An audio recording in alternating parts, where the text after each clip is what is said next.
que ce soit infectieux ou lié à autre chose. Et entre 1 et 10 ans, c'est la forme idiopathique qui prédomine. Donc, si vous m'écoutez bien, je n'ai pas dit que forcément vous aurez entre 1 et 10 ans néphrose. C'est la néphrose qui prédomine.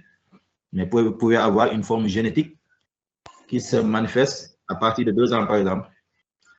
Ou bien une forme idiopathique qui se présente avant 1 an. Ou bien une forme secondaire qui se présente avant 1 an, avant 10 ans. Tout est possible. Mais quand on vous donne les tranches d'âge, on vous donne les formes prédominantes.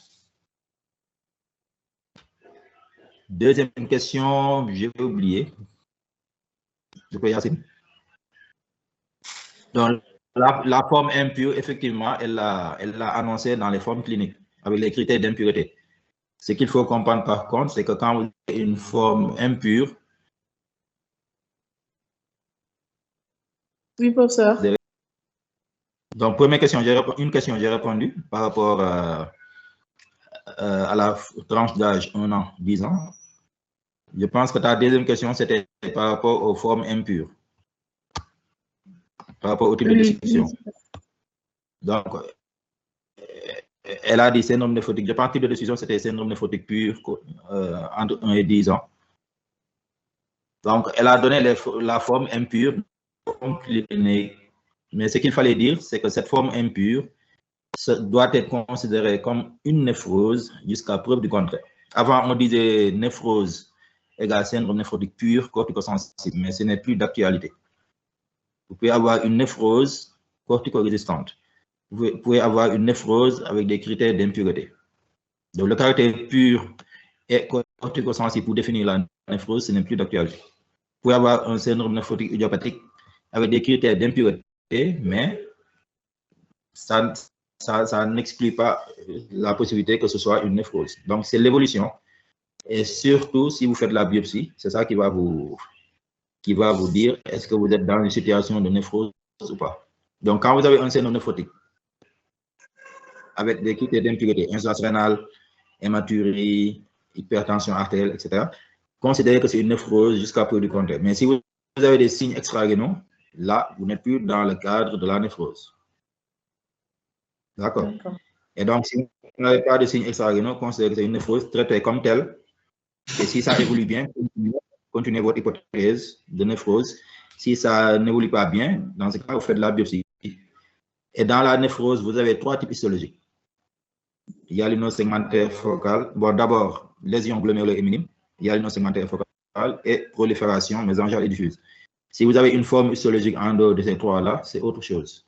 Ce n'est pas un syndrome néphrotique idiopathique. Maintenant, est-ce que vous pouvez reprojeter le type de discussion?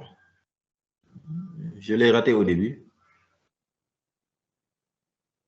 Professeur? Oui. Excusez-moi, c'est Dr. Zorna. Je voulais juste que vous reveniez par rapport quand vous disiez que les signes extra-rénaux. Avant d'aller à votre question, est-ce qu'on peut revenir rapidement sur le type de discussion? D'accord. Juste après, vous allez poser votre question.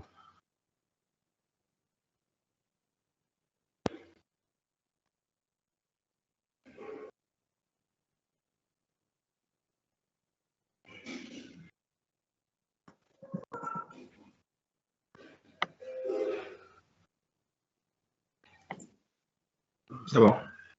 Donc, syndrome néphrotique pur. Néphrotique d'abord avant pur, de l'enfant âgé entre 1 et 10 ans, non compliqué.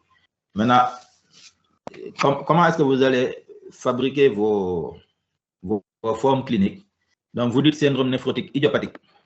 Donc, dans les formes cliniques, il y a les formes non idiopathiques. D'accord? D'accord.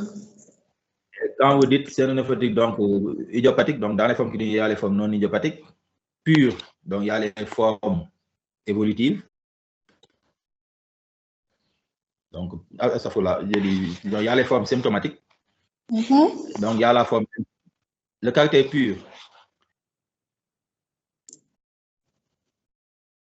En opposition au caractère pur, vous avez le syndrome néphrotique impur. Donc, c'est des formes symptomatiques de l'enfant âgé entre les formes, vous avez les formes selon l'âge dans les formes cliniques.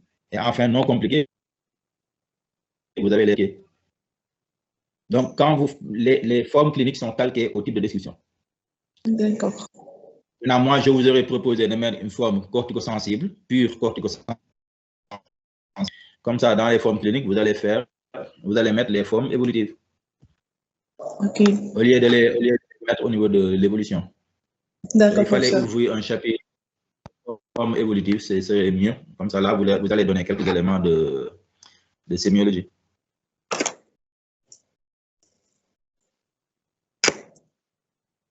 D'accord, professeur. Et autre chose, si bon, on va après discuter la place de la biopsie rénale, donc des formes histologiques. Parce que là où vous avez mis ça, c'est pas sa place. Ok. Qui voulait poser une question? C'est moi, Sorna. Je voulais savoir, quand vous disiez tout à l'heure les déficits, surtout quand il n'y a pas de signes extra-rénaux. En pratique, les signes extra-rénaux, on les évalue comment? Parce que dans un syndrome nephrotique, on peut avoir parfois des signes d'OAP, on peut avoir d'autres signes qui ne sont pas d'atteinte rénale directe. Qu'est-ce que vous entendez par signes extra-rénaux? Pas d'OAP. Bon, pas d'OAP. d'OAP, oui, mais dans le syndrome nephrotique, non. Un syndrome nephrotique qui se manifeste aujourd'hui, l'OAP n'est pas une complication à attendre. Vous pouvez avoir peut-être une embolie, mais pas un OAP.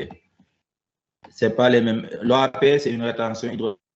Dans le syndrome nephrotique, exceptionnellement, vous aurez une rétention hydrosodée. Ce que vous avez plutôt, c'est malgré les éléments, c'est une hypovolémie.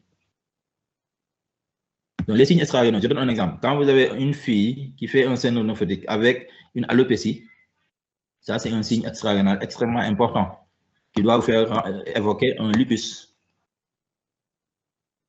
D'accord? D'accord. C'est ce genre de signe-là. Je ne parle pas des. Par exemple, vous aurez souvent un